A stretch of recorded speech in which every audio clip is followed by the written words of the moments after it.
2021 में किया था जी आपने। सर। 2021 के बाद में आपने पीजी किया। जी सर। अच्छा, ये पीएससी करना है, प्रशासनिक अधिकारी बनना है, ये जो निर्णय है ये आपने कब लिया था?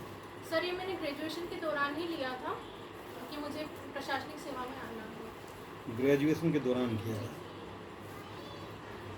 अच्छा अच्छा।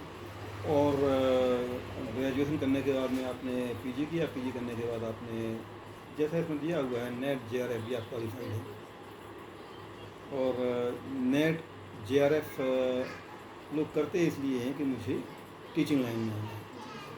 तो आपकी इच्छा टीचिंग लाइन में जाने की भी है?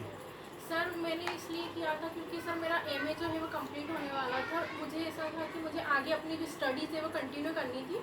और सर मैंने प्रशासनिक सेवा में आने का भी निर्णय लिया था कि मुझे प्रशासनिक सेवा में जाना है। और सर जो नेट जे आ रहे थे उसके पश्चात सर एक असिस्टेंट प्रोफेसर की एग्ज़ाम होती है जो मैंने एक बैकअप प्लान के रूप में उसको रखा था। अच्छा अच्छा, यानी कि यदि आपको दोनों ऑप्शन मिल जाते हैं जी सर। कि कॉलेज में टीचिंग का मौका मिलता है और साथ में प्रशासनिक अधिकारी भी किसी पोस्ट में होता है, जी सर। तो आपकी वरीयता क्या होगी? सर मेरा प्रशासनिक सेवा में हम्म? प्रशासनिक सेवा में ही मेरी वरीयता होगी। प्रशासनिक सेवाओं में होगी। जी तो सर। प्रशासनिक सेवाओं में मान लो पीएससी में बहुत सी वैकेंसी है, इनमें आपकी पहली वरीयता क्या है? सर मेरी पहली वरीयता डिप्टी कलेक्टर की पोस्ट होगी। अच्छा, डिप्टी कलेक्टर की है। जी सर। तो जो डिप्टी कलेक्टर है, इसके बारे में कितना जानती हैं आप, क्या जानती हैं? जी सर। डिप्टी कलेक्टर सर जो होता है वो जो कलेक्ट्रेट ऑफिस है वहाँ पे राजस्व संबंधित काम भी करता है। और सर यदि उनको एसडीएम बनाकर कहीं भेजा जाता है तो वो वहाँ पे उनको एक अधिक महत्वपूर्ण अधिकार प्राप्त हो जाते हैं कि वो समाज के हर वर्ग के लिए अच्छे कार्य कर सकता है। और सर उनको कर्फ्यू लगाने का भी अधिकार प्राप्त हो जाता है उसके अच्छा पश्चात। अच्छा। अच्छा, जैसे कोई व्यक्ति डीसी बनता है, जी सर। तो डीसी बनने के बाद में जब वो डिप्टी कलेक्टर है, तो उसका तात्कालिक उच्चाधिकारी कौन होता है?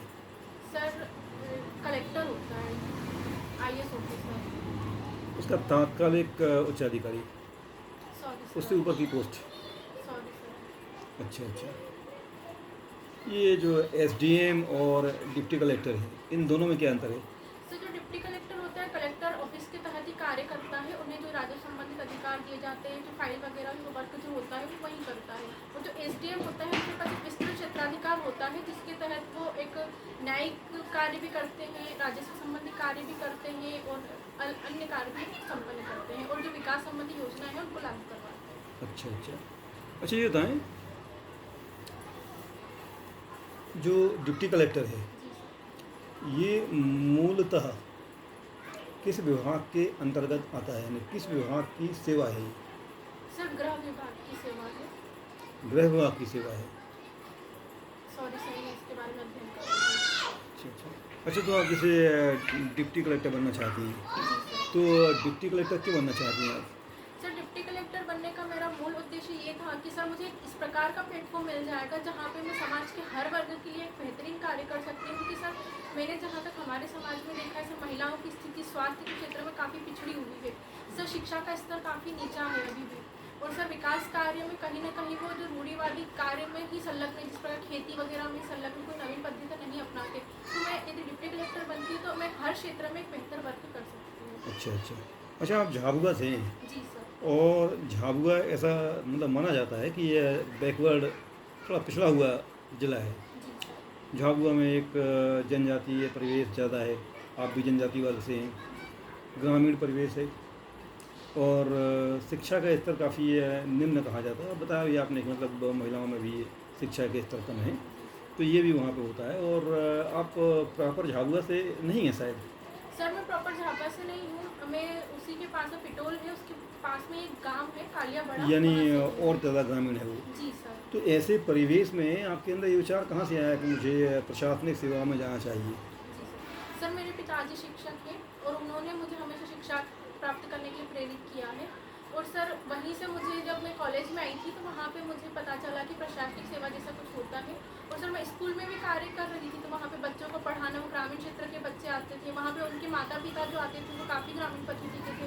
तो मुझे लगा कि मैं ऐसे समाज के लोगों के लिए बहुत अच्छा कर सकती हूँ। जब मुझे प्रशासनिक सेवा के बारे में पता चला तो फिर मैं प्रशासनिक सेवा के तहत आई। अच्छा अच्छा।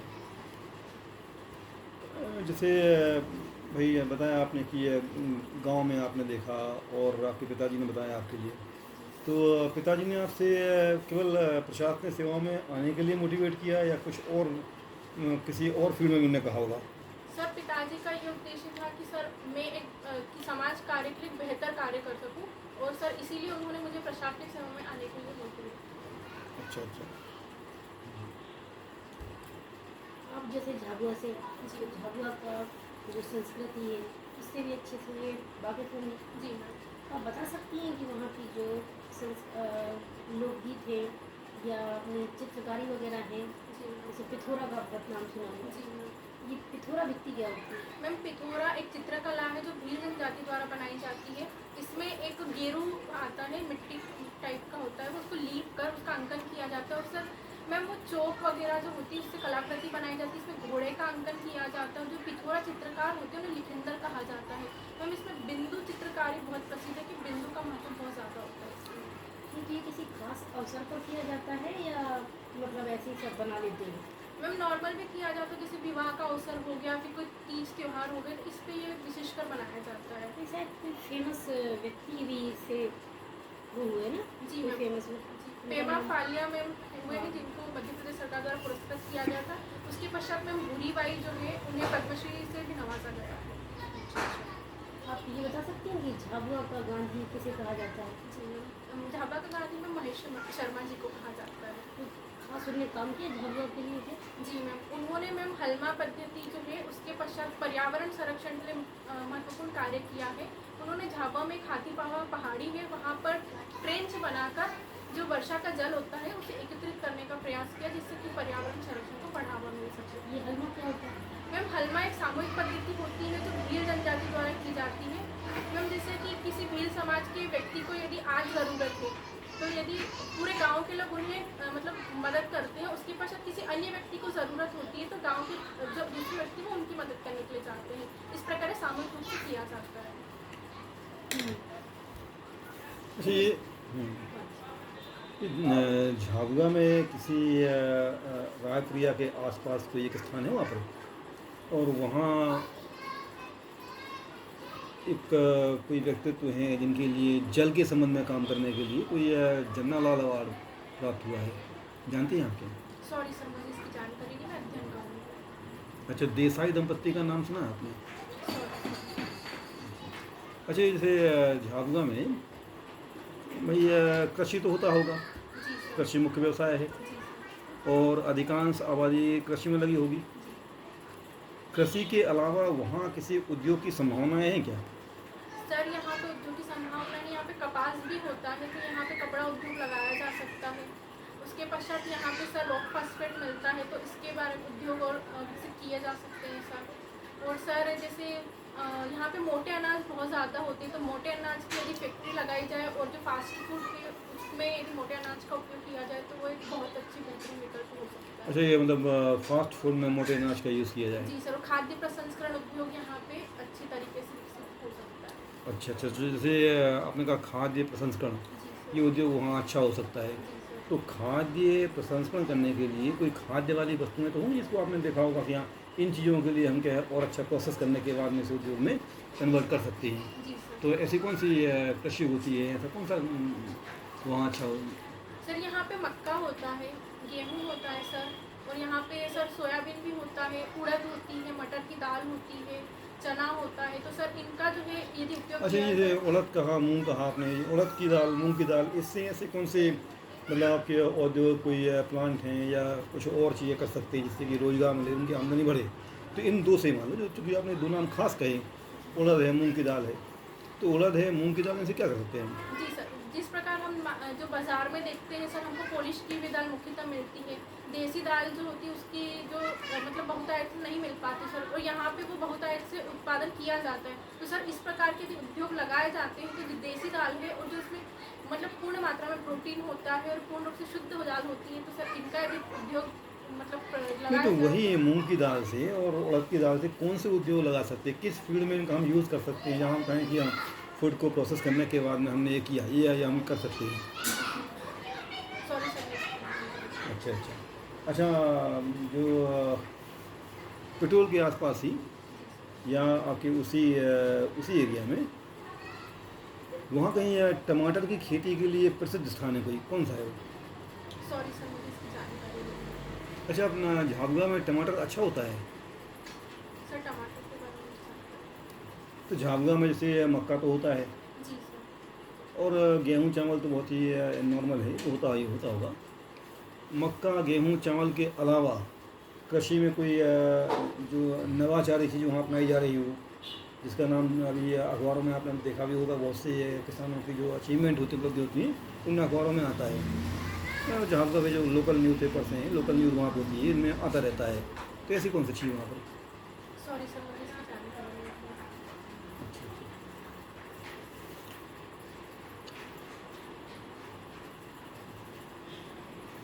अच्छा ये बताइए, झाबुआ में शायद कुछ पहली पीली गोली फिल्म बनाई गई थी, आपने सुना होगा? जी मैम, उसका नाम क्या था? मैं उनके नाम रिकॉल नहीं कर पा रही हूँ। झाबुआ के लिए कुछ और कोई ऐसी विशेष चीज़ें? जी मैम, झाबुआ में मैम कड़कनाथ मुर्गा जो है उसे जीआई टैग प्रदान किया गया है। और सर वो मैम वो 1 डिस्ट्रिक्ट 1 प्रोडक्ट में भी शामिल है। उसके पश्चात मैम यहाँ की झाबुआ की जो लोक संस्कृति है, जैसे भील जनजाति द्वारा जो परंपराएं अपनाई जाती है, प्रकृति को अधिक महत्व देते हैं। उसके पश्चात मैम जो भूरी बाई है और जैसे पेमा फालिया है वो प्रसिद्ध है बिथोरा चित्रकला के लिए। उसके पश्चात में जो यहाँ का भगोरिया लोक नृत्य है वो विश्व स्तर पर प्रसिद्ध है। वहाँ पे विदेशी पर्यटक भी यहाँ पर आते हैं। और भी तो बहुत से पर्व लगे हुए ना ये भील जनजाति से संबंधित। जी मैम, यहाँ पे भगोरिया के अलावा मैम बड़ी यात्रा, छोटी यात्रा, चलामणी, उसके पश्चात मैम झापा प्रथा जो होती है वो होती है। उसके बाद दिवाली होती है मैम, होली के पश्चात मैम गल चूल, ये इस प्रकार के त्यौहार मनाए जाते हैं। अच्छा, ये आपने जब कहा ये कड़कनाथ, जी और जब कड़कनाथ बताया आपने तब ऐसा लगा जैसे कि आपको काफ़ी गर्व हो कि झाबुआ में कड़कनाथ होता है। जी सर। 1 डिस्ट्रिक्ट 1 प्रोडक्ट बताया आपने पूरा। तो ये जो कड़कनाथ है इसका मतलब मीठी खाते होंगे, जी चिकन, है नहीं?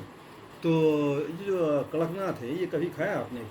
जी सर, मैंने खाया है इसको। और सर इसका जो रंग होता है वो काला होता है, वो मेलानिन नामक वर्ण के कारण होता है। सर इसमें प्रोटीन अधिक मात्रा में पाया जाता है, जो फैट और जो कोलेस्ट्रॉल है कम मात्रा में पाया जाता है, इसलिए स्वास्थ्य के लिए अच्छा माना जाता है। अच्छा, जैसे कड़कनाथ आपने खाया और बताया आपने को उसका मीट काला होता है जी सर। और हड्डियाँ भी काली होती शायद, जी सर। और काफ़ी उसके जो गुण बताया आपने कि मतलब उसमें प्रोटीन होता है, आयरन होता है, ये चीज़ें ज़्यादा होती हैं। लेकिन आजकल एक माहौल चल रहा है कि या कुछ लोग ऐसे होते हैं जो कि जिनका ये मानना कि मांसाहार बुरी बात है, जी सर। मांसाहार नहीं करना चाहिए। तो आप क्या मानती हैं? सर बिल्कुल मांसाहार बुरी बात है, लेकिन सर जो पहले से ही खाते आ रहे हैं उनके लिए सर ये सब चीज़ें छोड़ना थोड़ा मुश्किल हो जाता है। लेकिन कहीं ना कहीं कुछ लोग ऐसे हैं जो ये अपना रहे हैं कि मांसाहार खाना बुरी बात है। और सर मैंने भी 2 साल से मांसाहार करना छोड़ दिया है सर। मैंने भी मतलब मैं अब नहीं खाती हूँ। अच्छा, यानी आपने 2 साल से मांसाहार छोड़ दिया है? हाँ सर, क्योंकि मुझे लगता है कि कहीं ना कहीं गलत चीज़ है, जीव हत्या करना गलत है। उसके पश्चात अच्छा, 2 साल आपने नहीं किया, तीसरे साल में क्या होगा? मतलब आप उसको अपना भी सकती हैं। नहीं सर, अब मैंने निर्णय ले लिया है कि अब मैं इसको नहीं खाऊंगी। तो आप मानती हैं कि मांसाहार बुरी चीज़ है? जी सर। तो मांसाहार को बुरा क्यों मानती हैं आप? सर क्योंकि मुझे जीव हत्या करना बुरा लगता है। अच्छा अच्छा। नहीं सुना है आपने? मैम जैन धर्म में मुख्यतः ये बात कही गई है कि जीव हत्या करना पाप है, अहिंसा नहीं करनी चाहिए। तो ये मैं इसलिए तो आप जैन धर्म से प्रेरित हैं?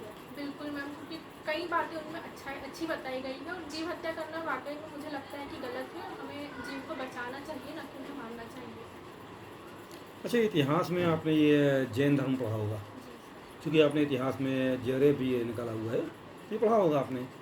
और महावीर स्वामी के बारे में काफ़ी मतलब कोई जो है इतिहास में लिया गया है। और चूँकि जैन धर्म भारत का एक धर्म है, बड़ा धर्म है वो, है नहीं? तो उसके बारे में जानकारियाँ मिलती भी रहती हैं। महावीर स्वामी ने आज से लगभग कह जाए कि आपका 2500 साल पहले उपदेश दिया कि यह मांसाहार नहीं करना चाहिए, जीव हत्या नहीं करना चाहिए, अहिंसा, है नहीं? और भी उन्हें 5 महाव्रत कहे हुए हैं। तो 5 महाव्रत कौन से हैं?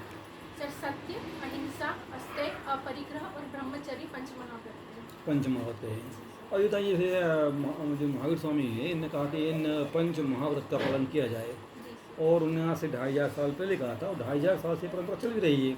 बताइए उनकी जो महात्मा गांधी के जो महावीर स्वामी हैं, इनके उपदेश देने के बाद में और इतिहास उनका अध्ययन करने के बाद में क्या बदलाव देखती हैं समाज में, कोई बदलाव आया है? जी सर, महावीर स्वामी ने जो उपदेश दिए हैं वो काफ़ी अच्छे हैं, समाज सुधारक उपदेश है, और कहीं ना कहीं इसका पालन अन्य धर्म के लोग भी कर रहे हैं, क्योंकि उन्हें लगता है कि हमें जो जिस प्रकार की समाज में बुराइयां व्याप्त हो रही है, कहीं ना कहीं चोरी डकैती वगैरह जैसी चीज़ें हो रही है, तो इनके उपदेश जो है यदि वो अपनाए जाते हैं तो एक मानव का व्यक्तित्व निखर के आता है, और सर एक मानव अच्छा व्यक्ति भी बनता है और समाज का विकास भी होता है। इतिहास का आपने अच्छा अध्ययन किया है। ये बताएं कि चूँकि आपने अब JRF निकाल लिया है, संभावना तो है कि आप कभी कॉलेज टीचिंग में जा सकती हैं, मान लो PhD में नहीं हुआ तो इतिहास का इतना अध्ययन करने के बाद में आपको इतिहास में सबसे अच्छा व्यक्तित्व कौन सा लगता है? जी सर, मुझे उसमें कई व्यक्तित्व अच्छे लगते हैं, क्योंकि उन्होंने कई प्रकार के कार्य अच्छे किए हैं सर। जैसे कि समुद्रगुप्त जो हैं, उन्होंने कई नीतियाँ अच्छी अपनाई थी। जैसे कि सर उन्होंने जो राजाओं का ये मानना रहता है कि हमें बड़ा विशाल राज्य करना है, और समुद्रगुप्त ने ये अपनाया था कि सर जो राज्य हमने ग्रहण किया है और उसको हम वापस मोक्ष प्रदान करेंगे, उसने तो ग्रहण मोक्ष अनुग्रह कहते हैं सर। उसके पश्चात सर अलाउद्दीन खिलजी जो है, उन्हें क्रूर शासक के रूप में देखा जाता है, लेकिन सर उन्होंने कुछ अच्छे सुधार कार्य किए थे, जिसे उन्होंने न्याय के रूप में सर एक बेहतरीन कार्य किया था। एक इतिहासकार आते हैं इसामी, उन्होंने ये कहा था कि उन्होंने भाई भतीजावाद को छोड़कर न्याय पर बल दिया है। उसके पश्चात उन्होंने सैनिक व्यवस्था अच्छी की थी सर। उन्होंने सार्वजनिक वितरण प्रणाली जो है, उन्होंने ये माना था कि यदि बाजार में सभी के दाम एक समान कर दिए जाए वो तो ठीक है, लेकिन यदि भंडारण क्षमता अच्छी नहीं होगी तो कहीं ना कहीं विकास कार्य बाधित होगा और अन्न की उपलब्धता कमी आएगी। तो उन्होंने बहुत अच्छे कार्य किए थे समाज के लिए। अच्छा, यानी आपके लिए समुद्रगुप्त और अलाउद्दीन खिलजी ये प्रायोरिटी से पसंद है। जी सर। बताइए इन दोनों में कोई आपको चयन करना पड़े कि इन दोनों में से पहला स्थान कैसे आप देंगी सर और क्यों देंगी? जी सर, अलाउद्दीन खिलजी को पहला स्थान दूंगी, क्योंकि सर उन्होंने समाज में समानता लाने के लिए कार्य किया था। भले ही वो अपने दृष्टि से समाज विस्तार करना चाह रहे थे, लेकिन फिर भी समाज में एकता स्थापित करने, समाज के लोगों को सही न्याय मिल सके, इसके लिए बेहतर कार्य किया था, तो मैं उन्हें प्राथमिकता दूंगी। तो मतलब आप ये मानती हैं कि अलाउद्दीन खिलजी समाजवादी थे? जी सर। बताइए समाजवादी क्यों मानती हैं आप? ऐसा कौन कुछ काम बताइए आप जिससे ये सिद्ध हो कि हाँ वो समाजवादी, समाज में समानता लाना चाहते थे। सर हम देखते हैं जिस प्रकार से बाजार में जो वस्तुएं बिक्री की जाती है, कहीं उसका मूल्य अधिक होता है, कहीं उसका मूल्य कम होता है, तो सर जो गरीब तबके के लोग होते हैं वो उसका मतलब अधिक मूल्य देख के वस्तुएं नहीं खरीद सकते। तो अलाउद्दीन खिलजी ने इस प्रकार का कार्य किया था कि सभी बाजार व्यवस्था में नियंत्रण स्थापित किया और सभी जो वस्तुएं हैं उसका मूल्य एक समान निर्धारित कर दिया, जिससे ये हुआ कि सर जो गरीब तबके के लोग हैं वो भी उस निम्नतम मूल्य पर सामान खरीद सकते हैं। तो जब अलाउद्दीन खिलजी ने अपनी बाजार व्यवस्था लागू की, तो क्या इस व्यवस्था को लागू करने के पीछे अलाउद्दीन खिलजी की सोच यही थी कि उसे समाज में समानता लेके आनी है? सर उनकी सोच कहीं ना कहीं यही थी, क्योंकि सर उन्होंने उलेमाओं का जो प्रभाव उस वक्त हुआ करता था, सर उन्होंने वो भी नहीं माना कि उलेमा जो है वो कहीं ना कहीं अहित करते थे अन्य धर्म के लोगों का सर। तो मुझे लगता है कि अलाउद्दीन खिलजी ने ये कार्य अच्छा किया था। चलिए धन्यवाद, हमारी शुभकामना आपके लिए। धन्यवाद सर। धन्यवाद मैम।